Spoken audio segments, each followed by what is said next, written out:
열받으면 심근경색에 걸린다? 가정의학과 교수 허양희. 심근경색이 위험한 질환이라는 건 다들 잘 아실 거예요. 사실 그렇죠. 보통 심근경색은 여름보다 추운 겨울에 그렇죠. 많이 생긴다고 알고 계신데요. 네. 실제로는 사실 겨울 못지않게 여름에도 심근경색으로 병원을 찾는 환자가 많습니다. 건강보험심사평가원 자료에 따르면 2015년에서 2016년 6월에서 8월까지 발생한 급성 심근경색 환자 수가 7만 1,713명이었는데요.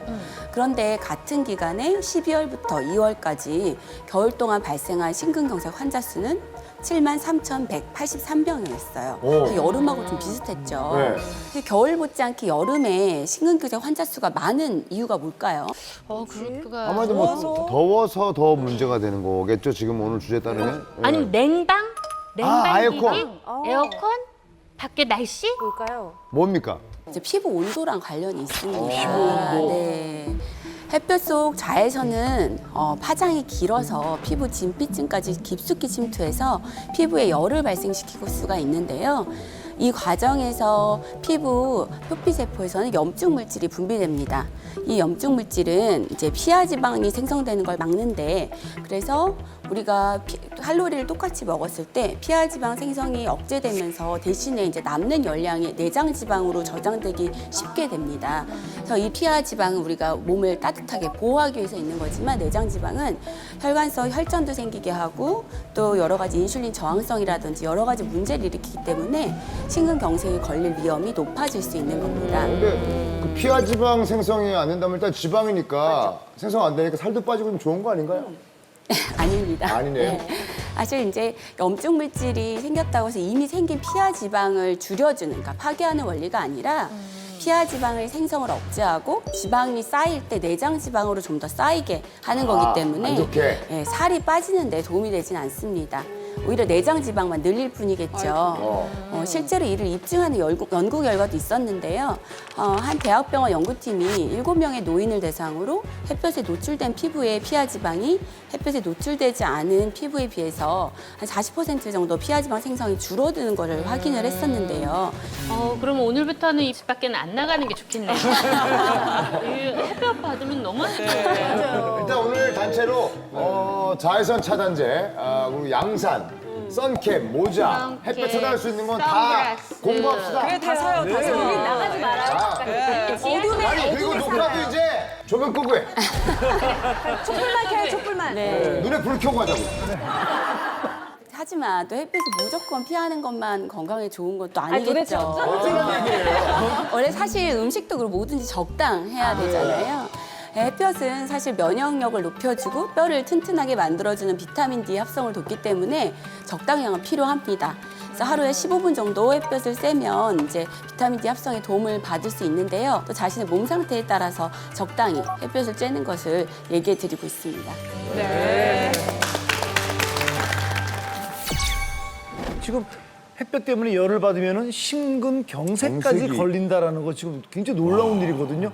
왜 다른 엄지들은 어떻게 놀라지 않으셨어요? 실제로 이제 한의원에서 이제 진료를 하다 보면 네. 여름철 온도가 상승했을 때 밭이나 논에 일하러 나가셨다가 실제로 심근경색으로 쓰러지시는 분들 많이 봅니다. 네. 그래서 본인이 밭 속에 쓰러져 있으니까 가려서 안 보여요. 보이질 않는 거죠. 그래서 어떤 사례가 있었냐면 80대 예전에 어르신이 딱 쓰러지셨는데 이렇게 쓰러져 있으면 남들 눈에 안 띄니까 가까운 도로변으로 나가서 본인을 보유해야 되겠다라고 해서 낮에 쓰러지고 도로변까지 간다고 기어갔는데 도로변까지 도착하니까 해가 졌답니다. 그 되게 짧은 한 10m 정도 구간을 몇 시간을 기어가신 거죠. 80세 어르신이. 그래서 이제 도로변에 그 지나갔던 차가 동네 차가 발견해서 이렇게 그 가까운 이제 대학병원으로 보내가지고 이제 그 이제 처치를 받았는데요. 또 이제 한의학에서는 그 피부 색깔에 따라서 이제 여러 가지 오장에 관련된 질환이 올 수 있다고 보는데요. 피부 색깔이 전반적으로 조금 붉어지게 되면 심장병이 올 수 있다라고 보는 측면이 있습니다. 따라서 이제 피부가 열을 받아서 전반적으로 좀 붉어지게 된다 그러면 1차적으로 1도 화상을 의심할 수도 있지만 또 더불어서 그 열사병으로 인한 또 심혈관계 질환까지도 조심하시는 게 좋을 것 같습니다. 네. 무섭다. 근데 저 오늘 너무 속상한 게요. 피땀 눈물을 흘려서 운동도 하고 정말 많은 것들을 바르고 그랬는데 해봤자 도움이 안 되는 거를 열심히 하고 있었단 말이에요, 제가. 너무 허무해. 근데 그것뿐만 아니라 뭐 햇빛을 많이 받아서 생기는 피부암은 뭐 그렇다 치고 심지어 몸속 안에까지 지금 뭐 여기저기 사방팔방 막 지금 난리가 났잖아요. 그러면 어떻게 저희는 방어를 하고 뭐 어떤 거를 해야 이 피부를 지킬 수가 있는 건가요, 노화를? 네, 피부 지키는 방법 당연히 있습니다. 있어요. 네, 아우 그렇구나. 앞서서 네. 우현증 뷰티 전문가께서 피부에 열을 내리는 알로에 아이스크림 알려주셨잖아요. 네. 저는요, 먹으면서 어머.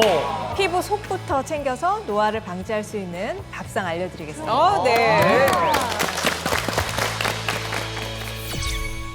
피부 속부터 건강하게 만들어서 노화를 방지하는 음식 있다고 합니다. 맞죠? 네, 있습니다. 네. 엄지의 아몬드. 저 아몬드 진짜 좋아했대. 아몬드. 아몬드. 아니 근데 이게 피부를 건강하게 우리가 자주 만들어요? 먹는 건데? 네.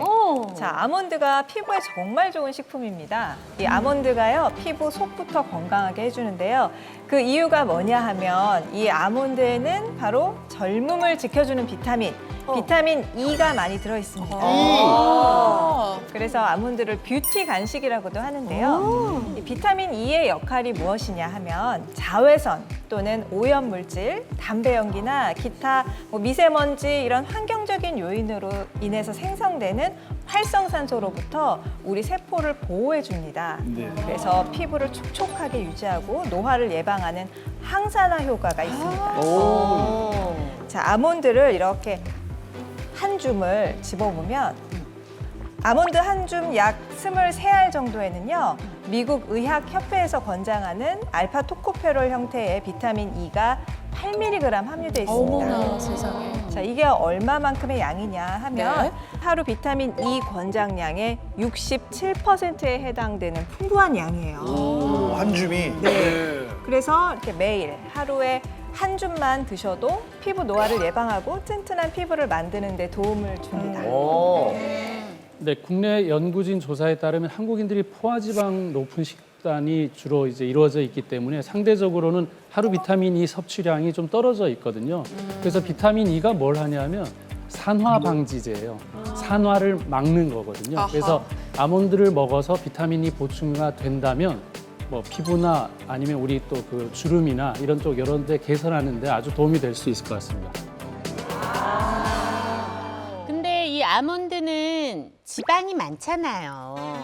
아무리 비타민 E가 많다고 해도 하루에 23알을 먹는다는 건 지방을 23알을 먹는 거랑 똑같은데 좀 역시 수정 부담스러운데요. 씨 식의 네. 계산 방법이에요. 네. 네, 절반만 알고 계신데요. 자, 그런가요? 견과류가 좋은 지방이다 이런 말 많이 들어보셨죠? 네. 이 아몬드 속의 지방은 불포화 지방산이 대부분입니다. 불포화 지방산은 체내 콜레스테롤 수치를 조절하는 데 도움이 되는 지방인데요. 몸에 나쁜 LDL 콜레스테롤 수치는 낮춰주고 몸에 좋은 HDL 콜레스테롤 수치를 높여주니까 피부뿐만이 아니라 혈관 건강에도 도움이 되는 지방이죠. 네. 자, 아몬드 드셔보세요. 네. 아몬드 맛이 한번 아몬드 봐요. 너무 다 알죠, 좋아요. 예. 진짜 아몬드 좋아해. 땅콩보다 아몬드가 더 맛있어. 맛있어요. 아, 나 지금 아몬드가 있으니까 오징어채 좀 있었으면 좋겠어요. 이렇게 싸서 먹게.